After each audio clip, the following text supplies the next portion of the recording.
So this reviews the 1942 film serial The Spy Smasher. It is directed by William Whitney and it stars Kane Richmond as Alan Armstrong, the Spy Smasher. So in this movie, Kane Richmond, he plays a Spy Smasher, and Spy Smasher has to stop a German agent known as the Mask. And he's going to try to foil the Mask's plans to sabotage the American war effort. This movie takes place during that World War II era, and I thought the movie was pretty interesting. It's a World War II movie, but also a spy thriller. There's a lot of good action in the movie, a lot of good spy detective work. Spy Smasher in this movie has an identical twin, and that does play a factor in Chapter 11, so I thought that stuff was kind of interesting. I think this serial film so far is the best I've seen, with the exception of the Batman Superman ones, but I've seen the others, Congo Bill, Black Hawk, Vigilante. Out of all those four, I think this one is probably the best. I always liked these serials taking place in the World War II era, because World War II is going on, it was big, so these movies are going to serve as some kind of controversy. The Americans, they may like Spy Smasher, they may like Black Hawk, then you got the anti-Americans who probably won't like these films. A lot of elements in this film they should have used in the Captain America film serial 2 years later. This is kind of like DC's version of Captain America. Now, the production studio behind Spy Smasher is Republic Pictures, and I think they make the best serials than Columbia. Because Republic, they put a lot of money into these serials. In this movie, you got a lot of action, you got a lot of, on location shooting, you got a lot of, shootout scenes on land, on the sea, you got explosions, you got submarines being used, real airplanes being used.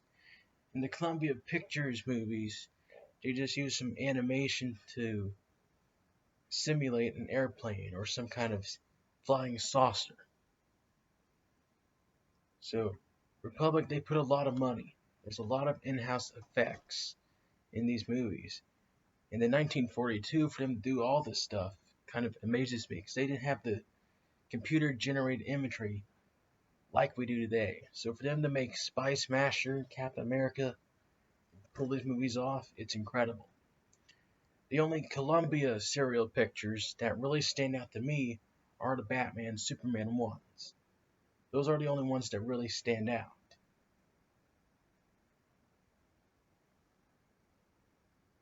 But the others, they're kind of, forgettable.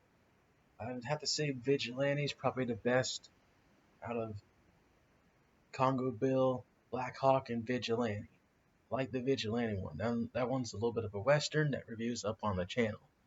As far as Columbia Pictures, the Batman and Superman ones, they stand out.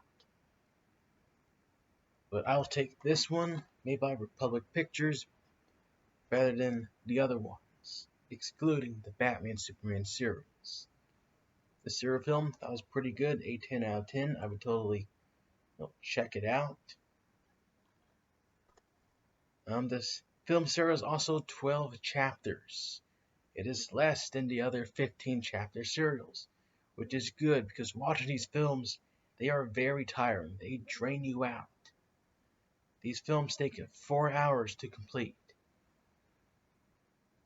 And watching one might not tire you out, but after watching 2, 3, 4, 5, 6, I have tons of these serial films, so I'm a little bit more accustomed to them, and they do tire me out.